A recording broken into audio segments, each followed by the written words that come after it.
L'objectif pour nous aujourd'hui, c'est d'en finir avec la guerre qui n'a que trop duré, 30 ans de guerre dans l'Est de la République démocratique du Congo.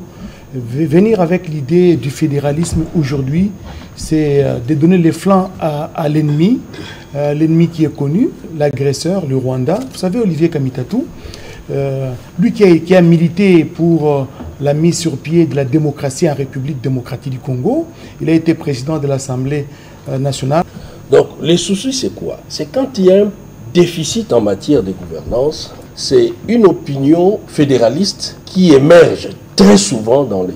Pas de la majeure partie, mais du moins d'une frange de la population. Contexte ou pas contexte, aujourd'hui, la situation politique également pousse certains acteurs politiques à s'interroger sur le devenir de la forme de l'État. Pourquoi il a choisi aujourd'hui cette création de l'État fédéral du Congo? C'est un positionnement, tout discours prononcé, c'est un discours de positionnement de soi-même. Alors il a compris depuis un certain temps, et comme il est autour de Moïse Katumbi, il doit toujours trouver de la matière pour justifier sa présence. Et en faisant tous ses essais, le ballon d'essai, ça lui permet d'être présent dans les médias et surtout qu'il a un parti politique. Vous parlez d'un ballon d'essai? C'est pas médité même au sein de son parti politique? Mais le parti politique lui-même a déjà enterré. Sur l'État fédéral, oui ou non, en République démocratique du Congo, ça fait débat et ça fera également débat autour de cette table zone africaine de libre-échange et les assises ont-ils à Kinshasa. Quels sont les avantages et les désavantages?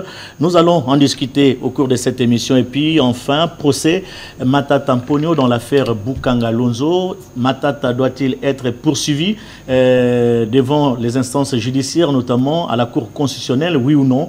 Nous allons en parler avec les historiens du présent qui sont ici autour de cette table. Oscar Mbalkaïch, bonjour. Bonjour Blaise. Mesdames Bouyal Mangal, bonjour. Bonjour. Cédric Nina, bonjour. Bonjour. Et enfin, les grands Moufengue, bonjour. Bonjour. Nous commençons par cette proposition qui est venue, il faut le citer, une réflexion à haute voix de Olivier Kamitatu, qui a dit qu'il faut la création d'une république fédérale du Congo. Et ça fait débat.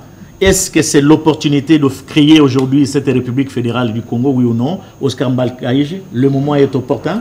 Blaise Bokokia, moi je pense que pour ne pas parler d'eau de la cuillère, c'est une diversion. Parce que l'objectif pour nous aujourd'hui, c'est d'en finir avec la guerre qui n'a que trop duré, 30 ans de guerre dans l'Est de la République démocratique du Congo.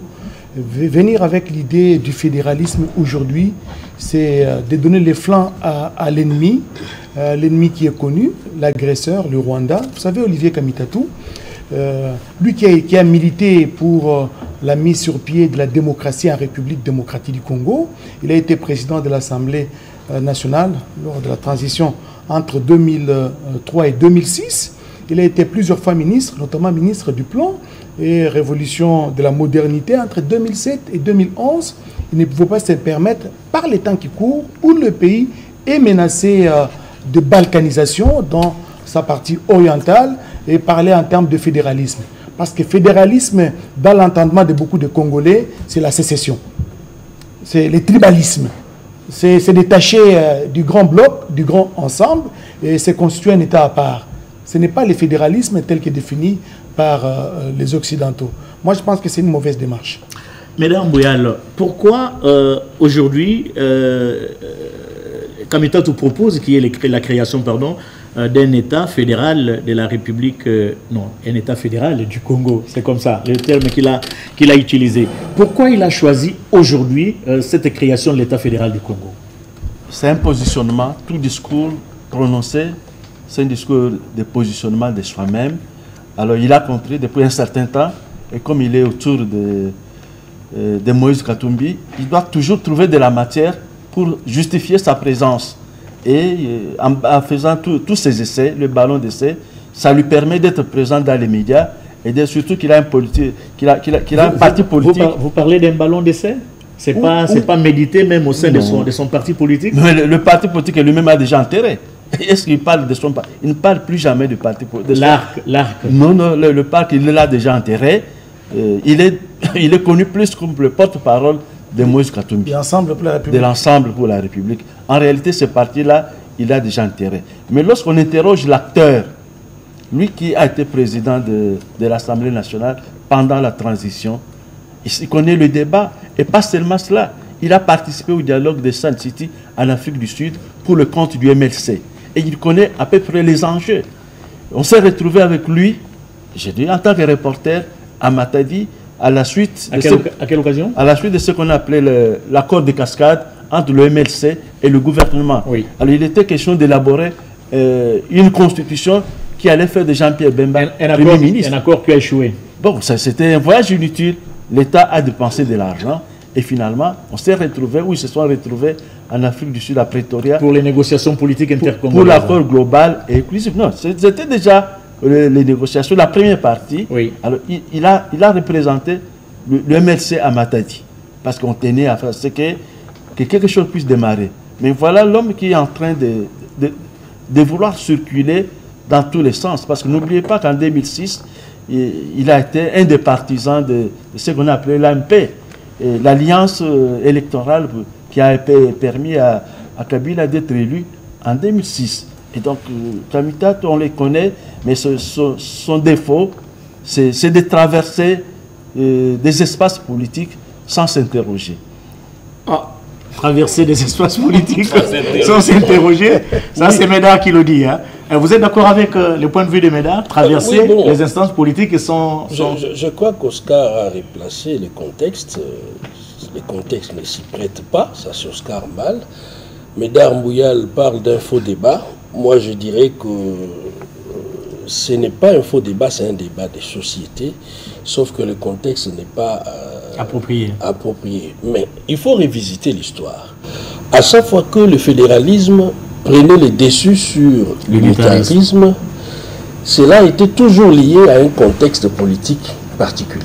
On prend par exemple en 1964, avec la constitution de Louloabourg de l'époque, avant, il y avait des velléités sécessionnistes de la province du Katanga de l'époque. Donc, les soucis, c'est quoi? C'est quand il y a un déficit en matière de gouvernance, c'est une opinion fédéraliste qui émerge très souvent dans les esprits, pas de la majeure partie, mais du moins d'une frange de la population. Contexte ou pas contexte, aujourd'hui, la situation politique également pousse certains acteurs politiques à s'interroger sur le devenir de la forme de l'État. La grande question devait être celle-ci. Est-ce que la forme de l'État actuel a échoué? Moi, je dirais oui et non. Oui, parce qu'aujourd'hui, on sent que la forme hybride de l'État, parce que nous avons un État hybride, on dit que c'est un État unitaire fortement décentralisé. C'est-à-dire, vous avez d'un côté les pouvoirs centraux qui détient les commandes comme d'ordinaire, et de l'autre côté, on accorde une certaine autonomie aux provinces. Et cette forme hybride, apparemment, ne semble pas être flexible par rapport à la gestion au quotidien du pays. Les provinces n'ont pas les mêmes ressources. Dans l'exemple de Maïndomé, on a créé la caisse de péréquation, qui jusque-là ne fonctionne pas. Et d'où, moi, je me dis, Kamita, tout peut-être les contextes ne s'y prêtent pas avec l'occupation d'une partie de notre pays, mais du moins c'est un vrai débat des sociétés. À ce moment, on devait s'interroger sur la marche à suivre. Une révision constitutionnelle n'a jamais été un tabou. Ça, c'est mon avis. N'a jamais été un tabou. Les grands Moufouégué, République fédérale du Congo, pendant que nous sommes un État unitariste, vous ne voyez pas que là, on touche la Constitution.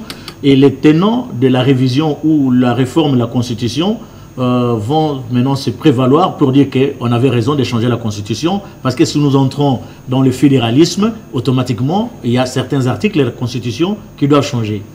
Tout à fait, Blaise. Pour répondre à votre question, je jette juste un coup d'œil dans les rétroviseurs de l'histoire. Je veux dire quoi? Lorsque vous regardez ou vous parcourez l'histoire politique de ces pays, vous verrez que le fédéralisme n'a jamais fédéré, n'a jamais été un élément rassembleur. C'est toujours un élément diviseur. Notez le fédéralisme avec Tchombe, Kalonji et consorts. Actuellement, les contextes ne s'y prêtent pas parce que on n'a pas de maturité politique, pas de maturité fonctionnelle des institutions. Il y a les contextes de belligérance, ce qui signifie que mais pourquoi choisir pour le fédéralisme... Attendez, pourquoi vous parlez, vous dites qu'on n'a pas de maturité politique? Maturité politique, ça signifie la plupart de nos hommes politiques ont des idées étriquées du bien commun, la notion de l'État, de la patrie. On risque de croire que le fédéralisme voudrait dire non seulement repli sur soi, mais repli identitaire. Mais pour répondre à votre question, comme l'avait dit Cédric, regardez la constitution du 18 février 2006, la forme de l'État. Le constitutionnaliste Placide Mabaka parle d'un monstre juridique à propension fédérale. Je donne un exemple. Dans son article 1er, la constitution de ce pays dit la République démocratique du Congo est un État unitaire. Deuxième alinéa, elle est composée de la ville de Kinshasa et 25 provinces. À l'alinéa 3 du même article, cela les problèmes. Ça, c'est Mabaka qui le dit. Oui, mais c'est constitutionnel. Oui. On énumère ce qu'on entend par les institutions ou les entités décentralisées. Oui. La liste est limitative. Mais ce qui blesse, c'est quoi? La province ne fait pas partie de ces entités décentralisées. D'où la question, quel est le statut juridique de la province? Pour chuter, je veux dire que actuellement, les débats sur le fédéralisme est lancé par Kamitatou, mais qui a des accointances avec Nanga. Souvenez-vous que bien avant la sortie médiatique d'Olivier Kamitatou, dans la forme de l'État futur, Nanga parlait du fédéralisme. Donc cette accointance idéologique est suspecte. Mais je voudrais chuter pour dire que le fédéralisme en soi, c'est un débat classique, comme a dit Kenina. Ce n'est ni bon ni mauvais en soi. Tout dépend de ce qu'on en fait. Tout dépend des visées qu'on donne. Mais pour l'instant, 9 Congolais sur 10, je me permets de les dire, ne les tolèrent pas. Refuse de regarder l'envol a refusé. Pour citer Nouvel Élan de Mozito, l'envol de Sesanga, oui. Le PPRD par Ferdinand Kambere n'en veut pas. Oui. D'ailleurs, pour les PPRD, j'ai suivi même un responsable du parti Ensemble de Moïse Katumbi qui a dit que cette idée n'engageait que son auteur, son émetteur. Oui. Voilà, donc, dans un contexte où on recherche, comme l'a dit le président de la République, la cohésion, les vivre ensemble, la sortie médiatique de Kamitatou sur le fédéralisme vient diviser les Congolais, vient créer des fractures et des frustrations. Blaise, peut-être tu voulais ajouter un petit détail, excusez-moi. Allez-y, allez-y. Blaise, je voulais ajouter un détail, peut-être pour rejoindre Kenina. La plupart du temps, quand il y a des antagonismes sur le plan politique, l'autre camp, comme c'est le cas maintenant, ceux-là qui sont contre le pouvoir de Tshisekedi, cherchent à trouver des astuces pour justement prendre à contre-pied ce pouvoir. Ça a commencé en 1960, Kenina l'a dit, ceux-là qui étaient contre Mobutu, Tshombe, ils ont déclaré l'État indépendant du Katanga, n'est-ce pas, le 11 juillet 1960. Et un mois plus tard, au mois d'août de la même année, c'est le Kasaï, n'est-ce pas, avec Kalonji Moutamba, qui ont déclaré la sécession. Kalonji Mulopwe, ils ont déclaré la sécession. En 1990, n'est-ce pas, lors de la conférence nationale souveraine, c'est là qui était contre Mobutu, qui était un unitariste. Ils ont déclaré le fédéralisme. Ils ont déclaré le fédéralisme. Oui. C'était pour prendre à contre-pied le pouvoir de Mobutu. Notamment Luferi Dengou. Luferi Dengou, Zakari Bond. Et de Papa Gabriel. Kyongwa Kumwanza, Antoine P. Assonam. Oui. Ils ont déclaré le fédéralisme. C'est tout ce qui était unitaire, tout ce qui pouvait ramener à l'unité, à la cohésion, devait être battu en brèche par ceux qu'on considère aujourd'hui comme des opposants. Et aujourd'hui, l'histoire se répète avec ce que fait Olivier Kamitatou, avec tous les autres, pour dire que ce que Félix fait, c'est mauvais, il faut qu'on aille dans le fédéralisme. Et je pense que c'est l'histoire qui se répète, et c'est parfois de mauvais exemples. Alors, vous ne voyez pas, chers amis, que les tenants de cette thèse de fédéralisme profitent justement de la non-applicabilité, n'est-ce pas, des entités territoriales décentralisées qui doivent bénéficier. On a même créé une structure, hein. Kenina l'a dit, la caisse de péréquation. Les animateurs sont là, mais cette caisse aujourd'hui c'est une coquille vide. Vous comprenez? Les 40% des recettes qui sont destinées aux provinces n'arrivent pas. Tous, peut-être pas tous, mais on a toujours couvert ce qu'on appelle conférence des gouverneurs. Presque chaque année, quand on tient ces conférences, les gouverneurs de province ont toujours réclamé les 40%, mais ça n'arrive pas. Vous ne trouvez pas que c'est aussi un argument pour les tenants du fédéralisme de bondir, qu'il faut peut-être passer au niveau du fédéralisme, qui est de rester dans l'unitaire et avec des entités fortement décentralisées? La question est ouverte. Allez-y. Personnellement, moi je pense que depuis 2006, nous étions déjà dans une forme de fédéralisme sans pour autant les dire ou encore les déclamer clairement. C'est quand on donne une certaine autonomie aux provinces, avec les 26 provinces issues des démembrements, on sent qu'il y a une certaine autonomie beaucoup plus élargie en termes de gestion. Aujourd'hui, quand vous allez dans les lois là-bas, vous allez tout ça, avec tout ce qu'ils ont comme organe délibérant au niveau provincial, c'est une gestion qui est détachée du pouvoir central. Et c'est clairement dessiné. Mais là où ça ne semble pas marcher, je l'ai dit tout au début, c'est que on laisse une certaine autonomie aux provinces, on donne plus de pouvoir qu'avant au pouvoir central. Le chef de l'État avait raison, quelque part, quand il a dit qu'il fallait revoir le système électoral, notamment le mode d'élection des gouverneurs, c'est par rapport, entre autres, à ça. Vous avez des gens qui sont autonomes, qui en réalité ne le sont pas, c'est sur papier. La Caisse nationale de fédération dont vous venez de faire allusion, est-ce que, on appelle ça Caisse de solidarité aussi, est-ce que les provinces nantis reversent la quotité selon les textes réglementaires pour permettre aux autres provinces de survivre? Moi, je dirais non, parce que cela ne fonctionne pas réellement. Et c'est là où on sent qu'il y a une certaine faiblesse dans la forme qu'on a voulu adapter de l'État en République démocratique du Congo, parce que c'est une forme qui n'existe pas ailleurs. État unitaire fortement décentralisé. On devrait choisir soit un État unitaire, soit nous allons carrément vers le fédéral. Mais moi, personnellement, à mon avis, quand on voit également l'opinion d'une manière générale, la tendance est d'aller vers un État unitaire. Et qu'est-ce qu'il faut faire pour couper la poire en deux? Je dis que ce n'est pas le contexte, mais du moins nous raisonnons en tant que scientifiques. S'il arrivait qu'il faut mettre sur la place publique un tel débat, moi je pense sincèrement qu'on devrait opter pour un État réellement fédéral pour éviter les abus. Mesdames, en fait, le problème de fond qui se pose, c'est le problème de la répartition des ressources du revenu national. Oui. Alors maintenant, si ça marche, on a cité le cas du Lualaba, on citera certainement, parce que des ressources sont disponibles avec des mining, et le code minier accorde des avantages aux provinces et aux entités. Aux communautés, au point que quand vous êtes dans le Lualaba, il y a des communes qui ont des projets, qui interviennent, qui ont des actions palpables, des chefferies, des secteurs qui bénéficient de ces ressources. Qui n'existent pas ailleurs. Alors maintenant, des provinces où il n'y a pas encore de ces ressources-là, la question se pose. Mais la Caisse nationale de péréquation, comment elle est gérée, c'est ça le fond du problème. Est-ce qu'il y a suffisamment de l'argent pour en faire une bonne répartition? Mais comme l'a souligné Oscar Mbal, c'est plutôt un faux débat. On veut créer une distraction pour pouvoir attirer l'attention autour de quelque chose qui n'existe pas. On tient beaucoup à la gestion.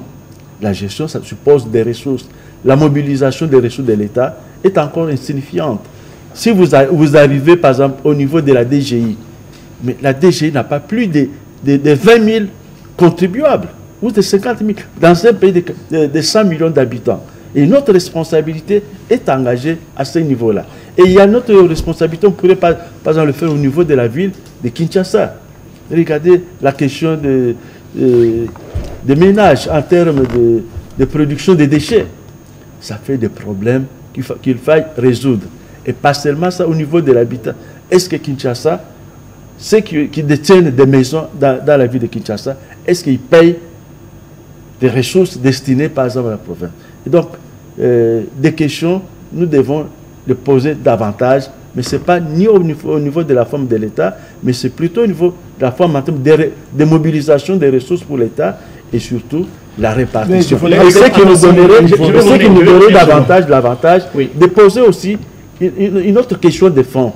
Dans le budget de l'État, que gagnent les institutions politiques et qu'est-ce qui va vers les investissements et qu'est-ce qui va vers les citoyens. Parce que justement, nous sommes en train de poser... Mais vous voulez dire quoi par là? Oui, nous constatons que dans le budget, quand le budget est près de 60% les institutions du budget politiques, national, le cabinet politique, l'Assemblée nationale, président, par rapport au secteur, aux chefferies. Alors maintenant, par rapport aux fonds qui vont vers le développement et surtout ceux qui vont vers des fonctionnaires, c'est minime. Que gagnent les fonctionnaires, que gagnent les journalistes dans un média public.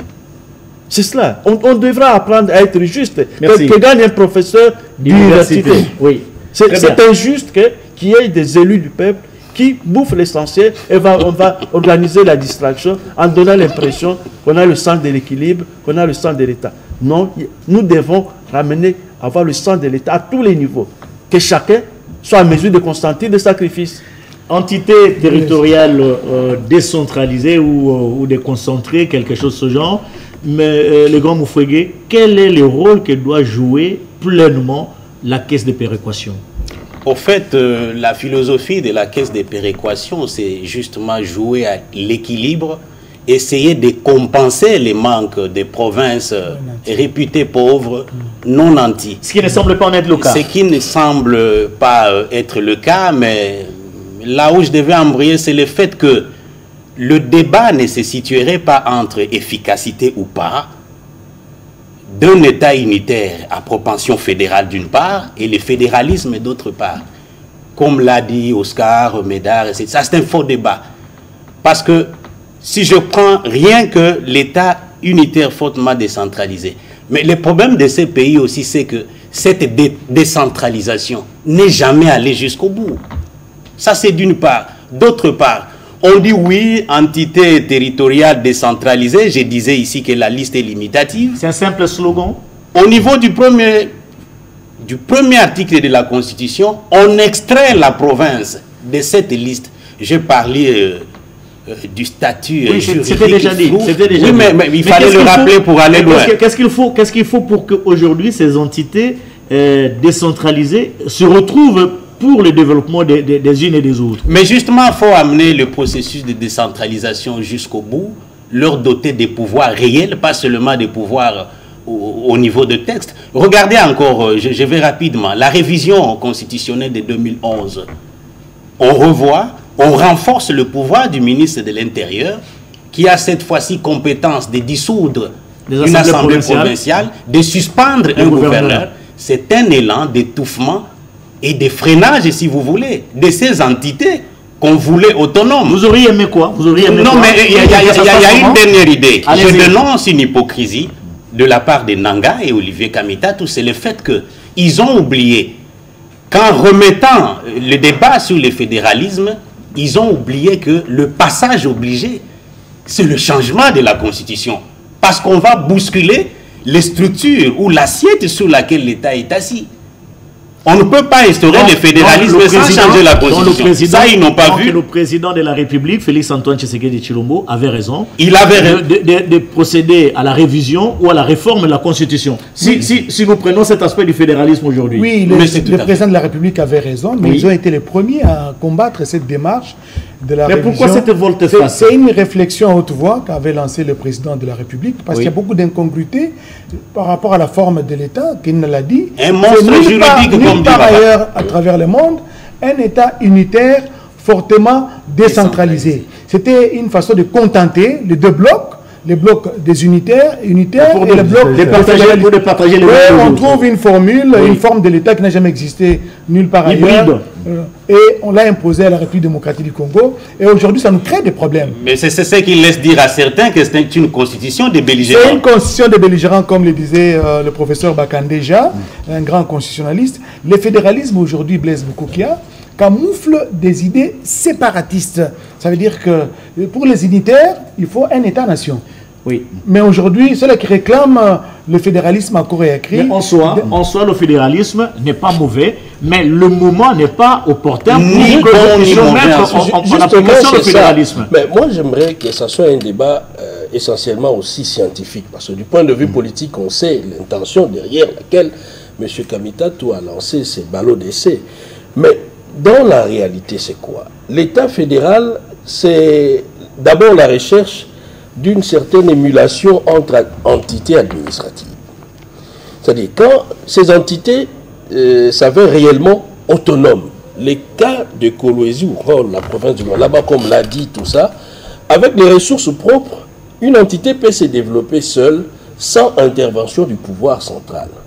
Et là, les cas de figure avec la RDC, là où ça pose problème, c'est quand vous avez d'autres provinces qui ne sont pas assez riches comme le Tchapa, comme le Maïndombe, comme le Kwango. Mais l'émulation, c'est ça ce qu'on appelle l'État commerçant. C'est-à-dire, vous avez un État où le management doit primer dans la gestion, dans le chef même de ses dirigeants. Et moi, je pense que nous devons arriver à cette approche-là un jour, en attendant que nous mettions en place des institutions fortes pour nous éviter tout ce qui est... Les gens qui développent de tels arguments, ils sont en train de développer des idées d'égoïsme, une quête égoïste et du refus du partage. Parce que quand quelqu'un veut à tout prix le fédéralisme, c'est pour dire que les richesses que nous avons dans notre province ou dans telle partie du pays, ça doit d'abord profiter aux dignes fils de ces coins de la République.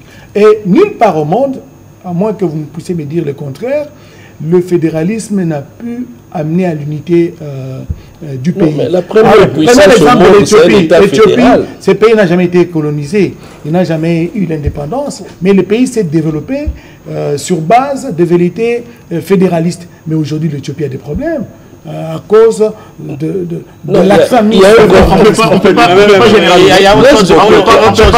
Doucement, allons-y doucement. On ne peut pas généraliser. Le cas de l'Éthiopie, ce n'est pas le cas de la République démocratique du Congo. Mais une chose est certaine, est que aujourd'hui, notre pays, avec tout ce qu'il connaît comme problème, avec cette agression dont est victime notre pays, ce n'est pas le moment de prôner le fédéralisme.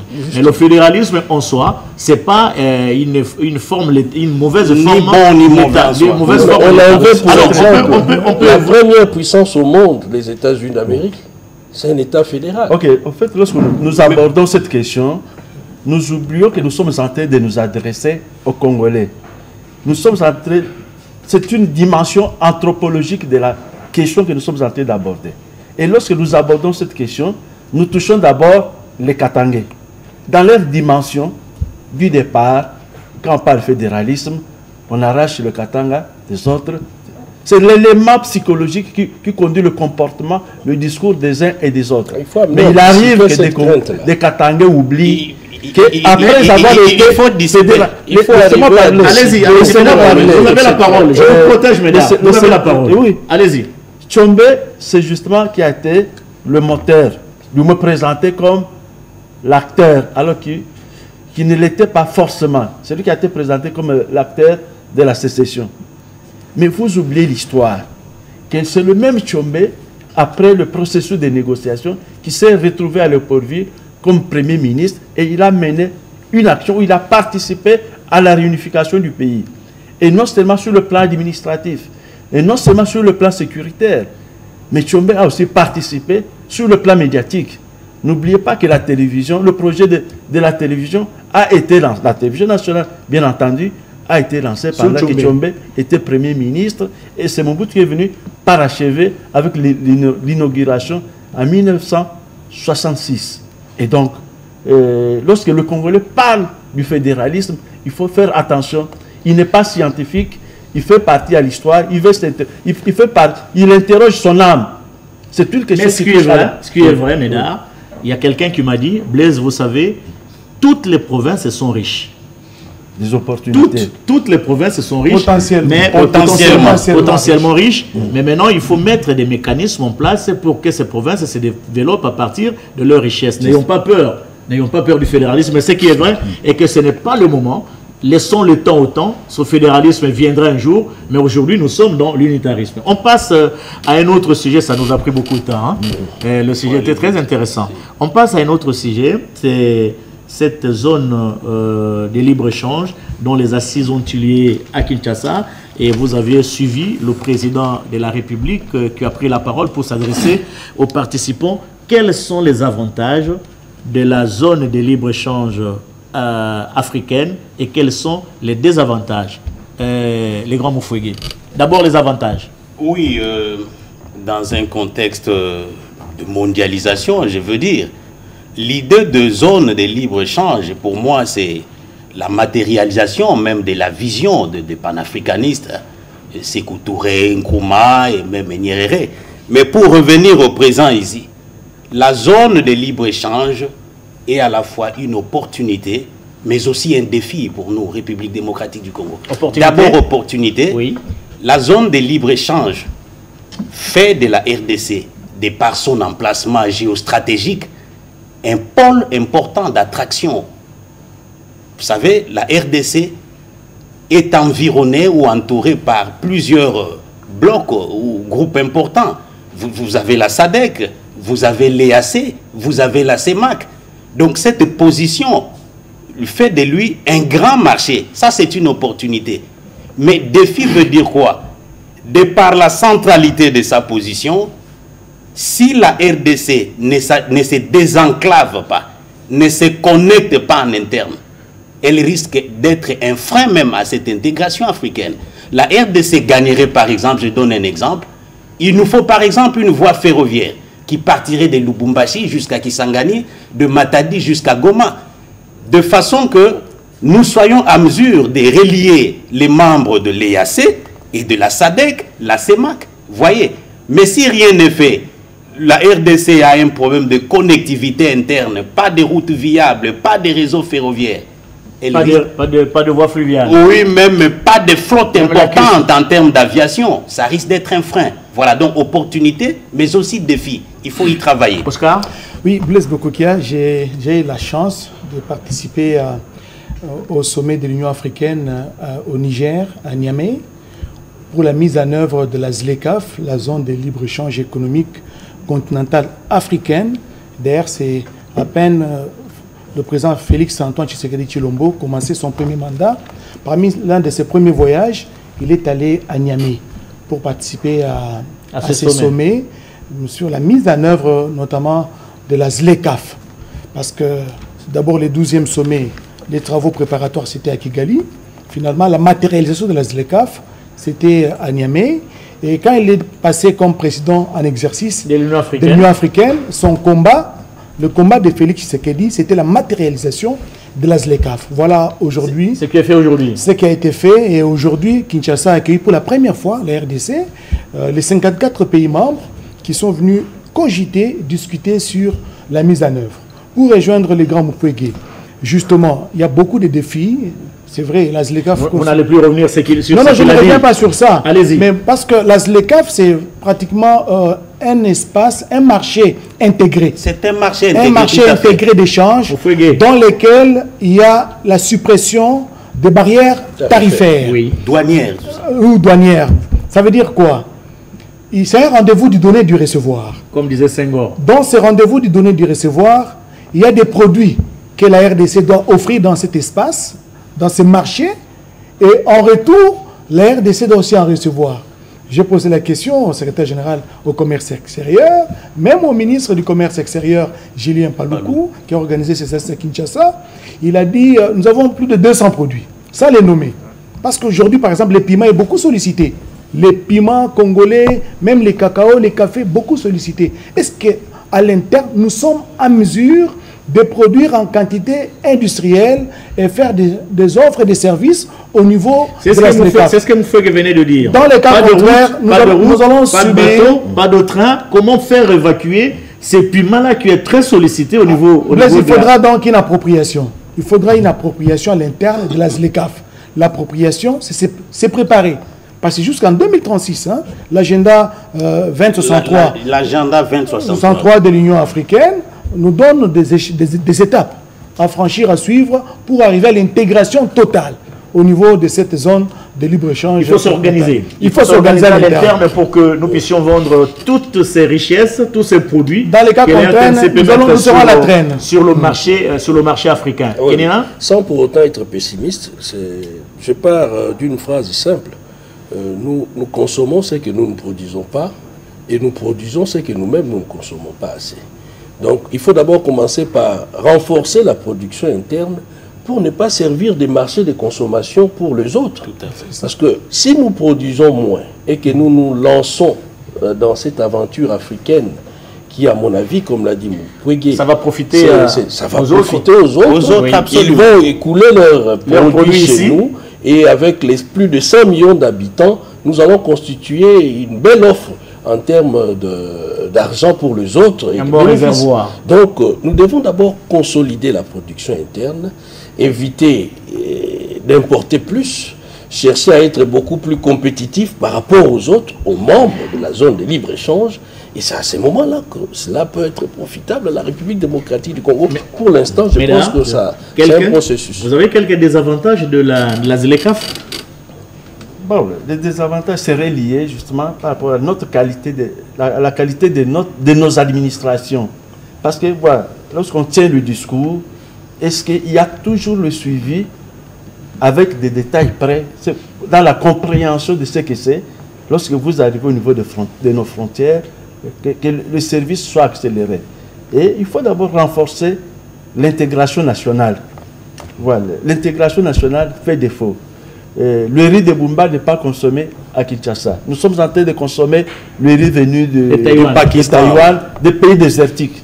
Voilà, la contradiction dans nos manières de faire. Lorsqu'ils viennent même de Dubaï, alors, des éléments comme ça, alors voilà, on est ministre du commerce extérieur et ça, à ce niveau, on oublie. Dès que vous allez sur le marché de Kinshasa, vous allez retrouver le riz venu de c'est inconcevable. Pourtant, c'est inconcevable. Vous allez à Bumba, oui. Le riz est tenté de chômer.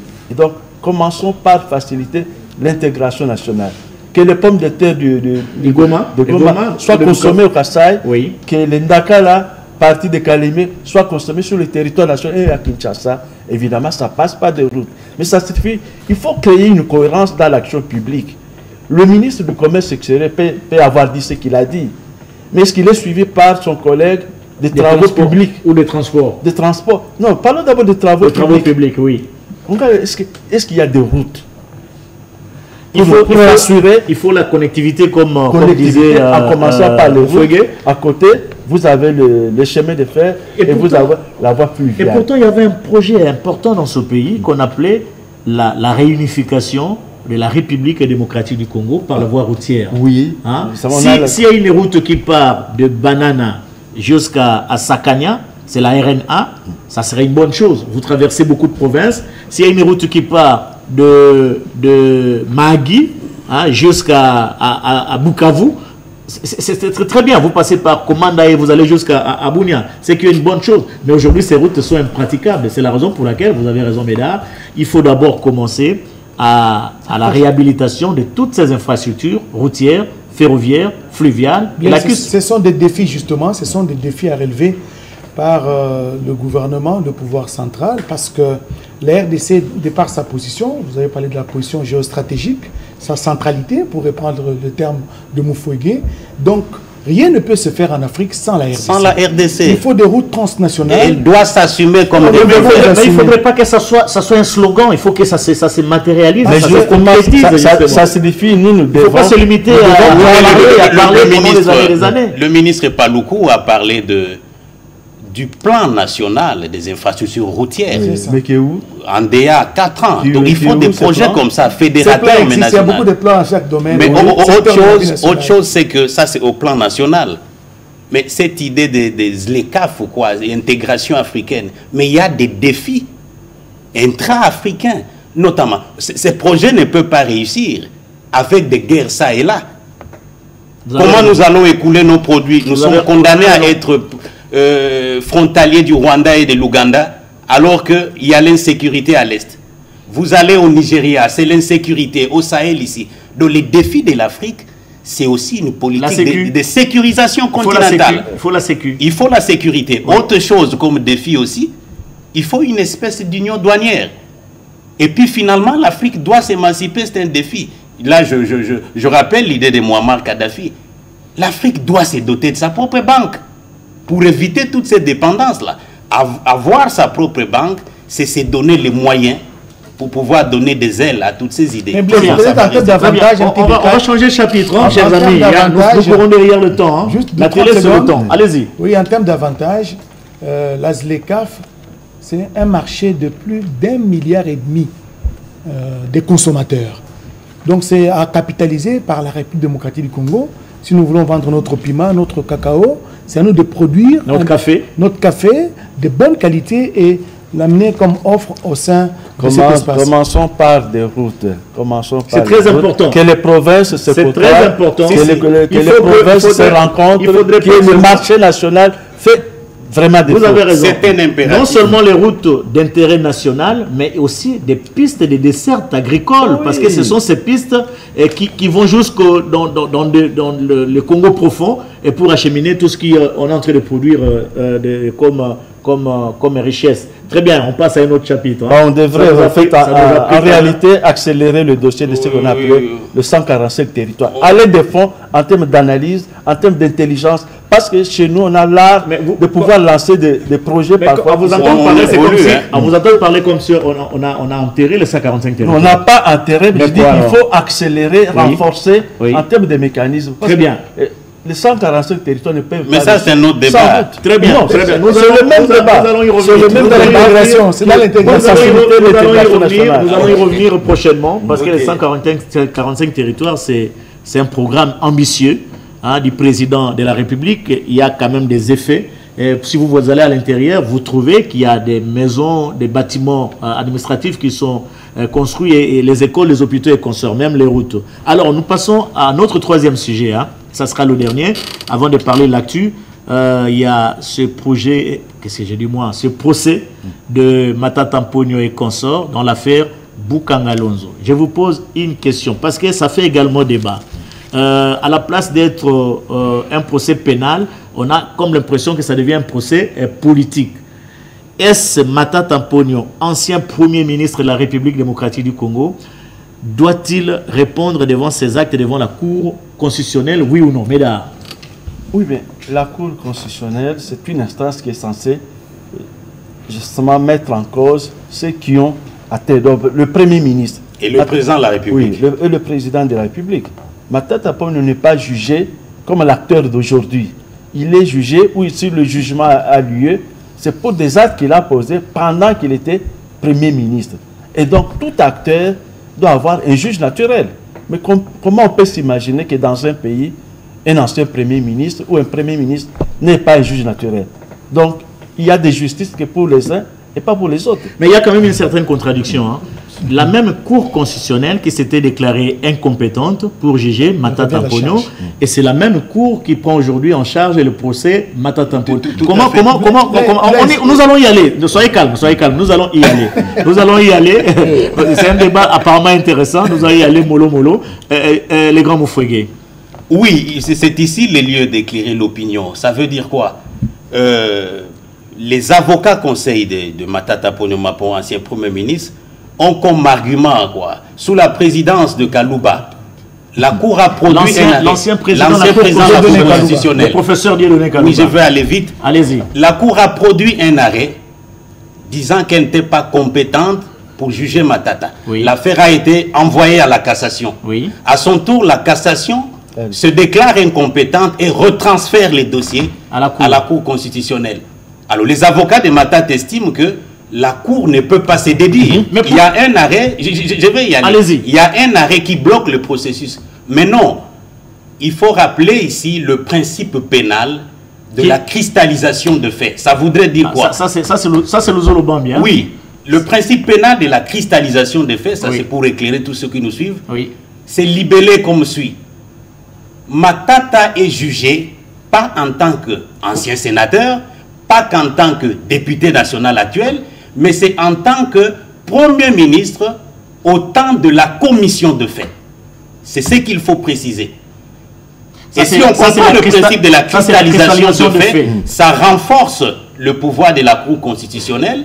Et une autre théorie voudrait que Au fait, on est en face d'une nouvelle composition. La Cour n'est pas liée par ses propres arrêts. Cette constitution, la composition actuelle peut revoir celle des Kalouba, Seleka, et puis essayer d'interpréter autrement la jurisprudence. Et donc la Cour constitutionnelle actuelle sous Kamuleta Badibanga est dans ses droits. Nul n'est au-dessus de la loi. Tout le monde a son juge naturel. Je crois que Matata est justiciable.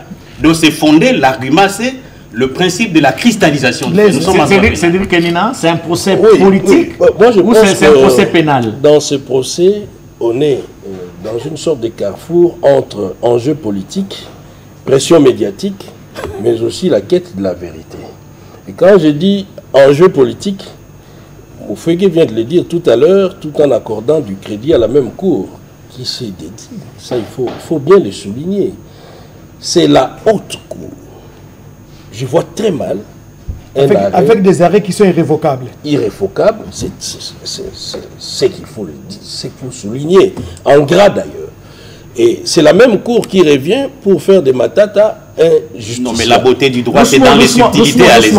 Et quand vous aviez évoqué la beauté du droit, c'est dans les subtilités, vous aviez évoqué un concept. Je ne fais pas l'avocat de Matata.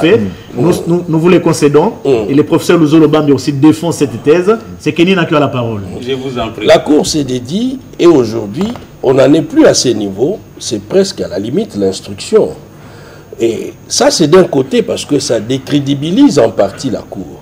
De l'autre côté, vous avez les justiciables Matata qui, avant de revenir au pays, parce qu'il était en mission privée à un moment donné en Guinée auprès d'Alpha Condé, le président déchu, connaissant bien nos politiciens, ils pouvaient s'échapper, se soustraire.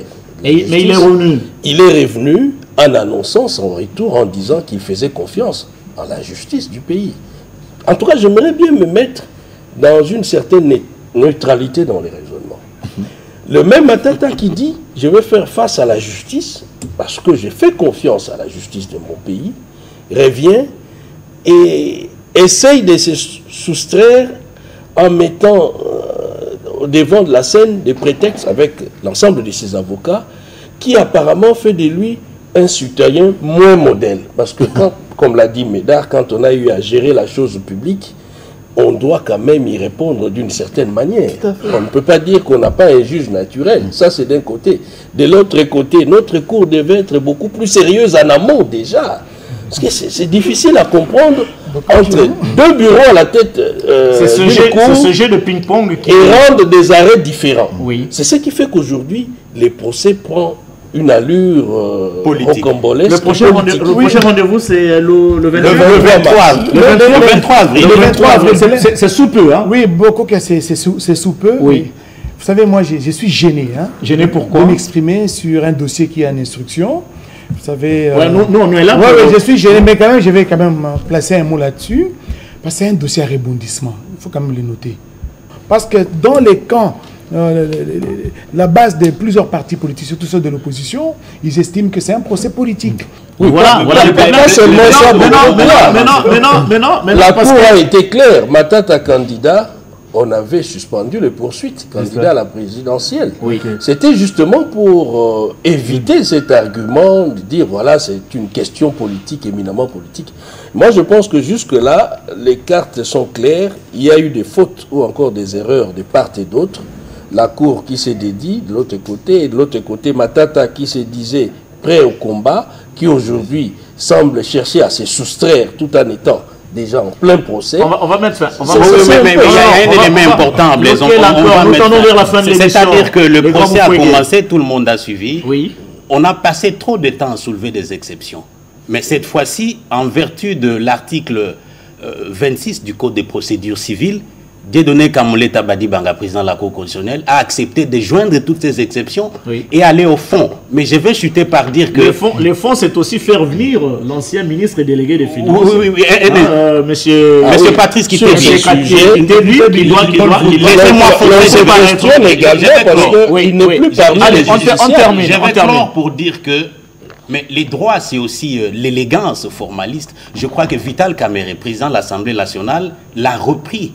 Matata est poursuivi tout en gardant ses immunités. comme député national. C'est une question à régulariser. La Cour va écrire. Autre chose, lui-même Matata a soulevé. La Cour va écrire à la. Il faut écrire en termes de collaboration interinstitutionnelle. Comme elle l'a fait quand Matata était sénateur. Mais autre chose, c'est que Matata lui-même a soulevé 44. Mais comment on peut être poursuivi tout en gardant ses immunités? 44 violations de la Constitution soulevées par Matata lui-même. Et puis comment le poursuivre avec ses immunités? Alors voyons voir ce qui va se passer. On n'est plus justiciable. Voyons voir ce qui va se passer le 23 avril prochain. C'est dans quelques jours. Hein. Alors nous terminons cette émission, chers amis, avec ces informations. Il y a le président de la République, Félix-Antoine Tshisekedi Tshilombo, qui a fait le déplacement hier de la ville de Lubumbashi. Il a eu vraiment d'intenses activités, notamment la pose de la première pierre pour la construction de l'aéroport international de Lubumbashi. Il a inauguré le centre hospitalier qui porte son nom, Tshisekedi Tshilombo, un centre qui va permettre certainement aux Congolais, même aux étrangers, de ne plus faire le déplacement, se déplacer à l'extérieur. Il faut faire prendre un vol, aller à Lubumbashi pendant 2 heures. Vous arrivez à Lubumbashi et vous fréquentez ce centre. J'ai vu les images, c'est extraordinaire. C'est un hôpital ultra moderne avec un matériel qui est inégalable à beaucoup d'hôpitaux africains. C'est une bonne chose. Et puis le président, après les chefs de l'État, a présidé l'expo béton. Je ne vous pose pas de questions pour avoir vos points de vue sur le séjour du président à Lubumbashi. C'était juste pour tenir informés nos téléspectateurs. Laissez-moi vous dire merci, Oscar Mbalkaïj. Merci Blaise. Merci Médard. Merci Cédric. Merci les grands Moufouégué. Merci Blaise. Ça a été très intéressant, hein, le débat avec ces historiens du présent. Et pour décortiquer l'actualité, nous allons nous retrouver, c'est hebdomadaire. Hein. Nous allons nous retrouver le vendredi prochain.